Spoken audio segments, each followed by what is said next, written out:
It's going to make a lot of money. We're going to give money to the people. We're going to reimburse people that were taken advantage of. We're going to take care of everybody. This video is about the wealth reportedly linked to Nicolás Maduro. Not rumors, not internet speculation, but assets and figures that appear in court filings, government statements, and publicly available records.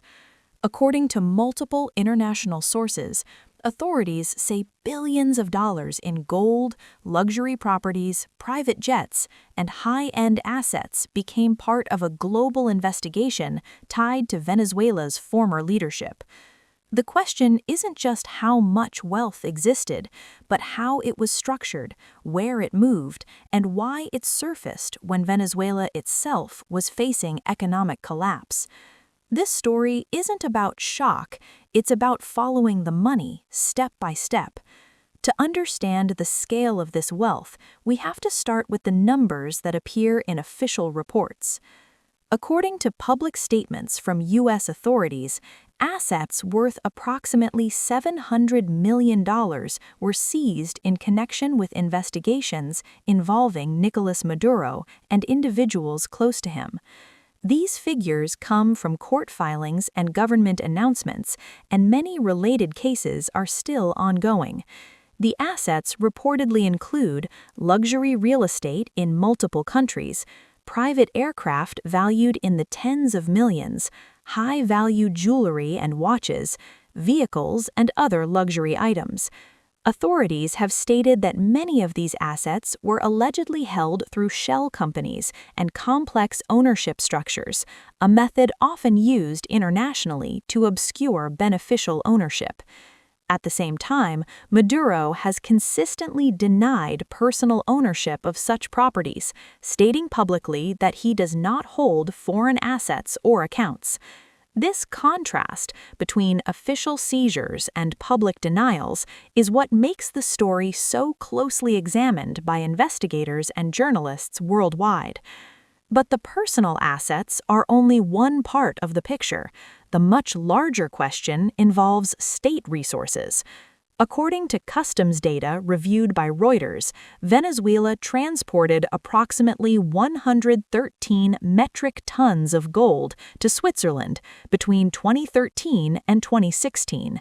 At the time of transfer, the gold was valued at roughly $5.2 billion US. The gold reportedly originated from Venezuela's central bank reserves, and Swiss broadcaster SRF stated that the transfers likely took place for processing, certification, and onward movement through global markets.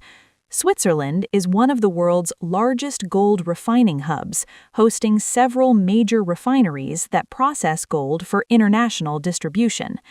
Market analysts have described this period as one of financial distress selling, during which Venezuela reduced its gold reserves to support the economy and access hard currency. Notably, customs records show that gold exports to Switzerland dropped to zero after 2017, coinciding with the introduction of European sanctions against certain Venezuelan officials. So while billions in state gold were moving abroad, another story was unfolding quietly in parallel. One of the most talked about properties reportedly linked to Maduro is a luxury mansion in the Dominican Republic, often referred to in media as Villa La Caracola. According to reporting based on official statements, the property is valued at approximately $18 million and is located within a highly secured, exclusive gated community. The residence reportedly includes multiple bedrooms with private bathrooms, large open terraces, an infinity pool, access to private security and luxury amenities. Maduro has publicly denied owning this property, stating that he has never possessed foreign real estate.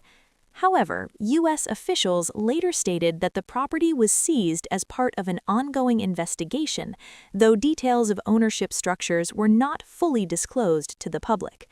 And real estate was not the most expensive category. According to the U.S. Department of Justice, 2 private jets were also seized, a Dassault Falcon 200 and a Dassault Falcon 900EX. Authorities alleged that the aircraft were purchased through intermediary companies, moved across borders, and customized with luxury interiors. New aircraft of this type can be valued from several million to over $40 million, depending on model and configuration. Officials stated that they are investigating whether export regulations were violated during the acquisition and modification of these aircraft. Again, these claims are part of active legal proceedings, and no final judgments had been announced at the time of reporting. Beyond properties in aircraft, investigators and journalists have also focused on personal luxury items, not because of their standalone value, but because of what they represent. In several publicly available videos and photographs, Nicolás Maduro has been seen wearing high-end luxury watches. While watches are not illegal, authorities and analysts often examine such items because they can serve as portable stores of value, easy to move across borders. One widely discussed example involves a Hublot King Power Maradona edition, reportedly made with 18-karat rose gold. According to watch market listings, similar models can sell for tens of thousands of dollars, depending on condition and provenance. In another instance, Maduro was seen wearing a Rolex which he appeared to discreetly conceal after noticing he was being filmed. Supporters have dismissed this as a meaningless moment, while critics argue it symbolized the growing contrast between leadership and living conditions in the country. Maduro later stated publicly that at least one luxury watch had been a personal gift, emphasizing that gifts are not evidence of wrongdoing. On their own, watches prove nothing, but when viewed alongside seized jets, mansions, and vehicles, they become part of a larger financial pattern examined by authorities. And while these luxury details surfaced, Venezuela itself was changing dramatically. According to data from international financial institutions, Venezuela's economy contracted by more than 2/3 between 2013 and the early 2020s. Hyperinflation, shortages, and infrastructure decline affected daily life for millions of citizens. This economic collapse forms the backdrop against which the wealth allegations gained global attention.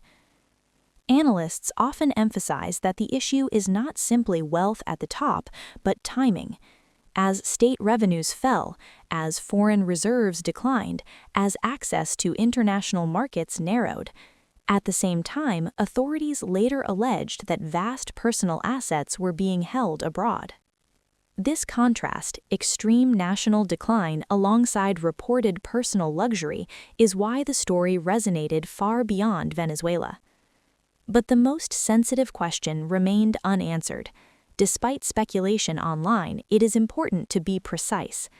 According to Swiss authorities, it is unknown whether any assets frozen in Switzerland are directly connected to gold transferred from Venezuela's central bank. No public evidence has been released that conclusively ties specific gold shipments to specific personal assets. Swiss officials stated that assets linked to Maduro and 36 associates were frozen as a precautionary measure, without disclosing values or sources. Journalists and analysts stress a key point. State gold transfers were documented. Asset seizures were announced, but a direct legal link between the two has not been publicly established. This distinction matters, especially in ongoing legal proceedings. So, how did this story escalate to the global stage?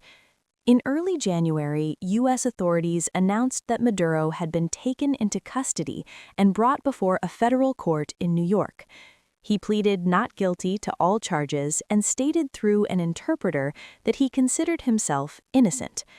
U.S. officials described the case as one of the most significant prosecutions involving a former head of state in decades.